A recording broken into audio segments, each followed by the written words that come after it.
नमस्कार, मैं धीरज शर्मा भारत जागरण न्यूज में आपका स्वागत करता हूं। पूरे देश भर में विजयदशमी का पर्व धूमधाम से मनाया जा रहा है और इस समय हम हिंदी मंडी पटौदी में मौजूद हैं, जहां पर विजयदशमी का पर्व धूमधाम से मनाया जा रहा है। सत्य पर सत्य की विजय, सत्य पर सत्य की विजय का पर्व है ये। और इसी तरह से जो विजयदशमी के पर्व पर 9 दिन रामलीला चली और आज झांकियों का दौर शुरू हो गया है। इस पूरे क्षेत्र में तीन बड़ी रामलीलाएं हो रही हैं। हेली मंडी में 2, टोडापुर में 1 और उसी तरह से आज ये झांकियां, ये जो आप झांकी देख रहे हैं जो कि टोडापुर रामलीला की झांकी है, बहुत ही सुंदर तरीके से पूरे बाजार से झांकियां निकल रही हैं। इसके बाद हम दूसरी झांकियों को भी दिखाएंगे आपसे। इस तरह से देखिए नाच गानों के साथ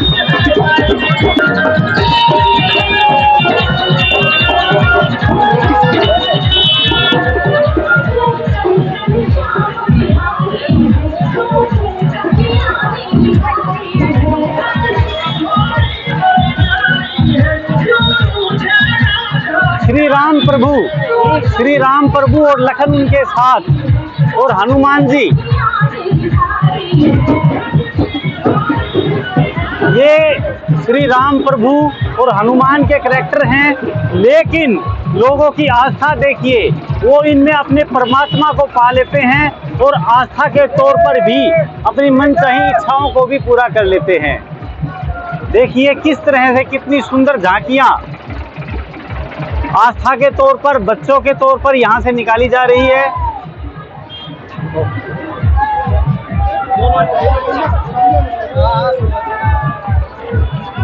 ये लंकापति रावण है शायद। जय हो धीरज भाई की।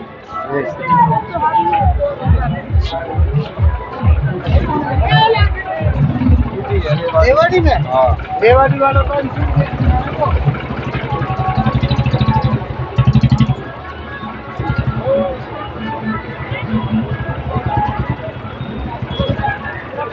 देखिए इसी तरह से पहचान लिया जाता है। जो भगवा रंग में है वो राम की सेना और जो काले वस्त्रों में है वो रावण की सेना। इसी तरह से आज के समाज में भी बिल्कुल देखिए बच्चों का मनोरंजन करते हुए किस तरह से हर वर्ग के आदमियों का ध्यान इस झांकी में रखा गया है, बड़े बुजुर्ग, नौजवान और बच्चों के लिए भी। और ये रावण की सेना, आज के समय में भी आप रावण और जो बुराई के प्रतीक है उनको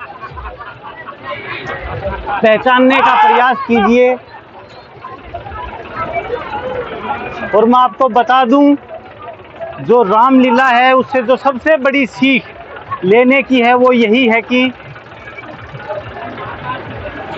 सबसे बड़ी सीख जो लेने की है वो यही है कि राम चाहते तो किसी भी बड़े राजा की मदद से रावण का वध कर सकते थे, माता सीता को आज़ाद करा सकते थे।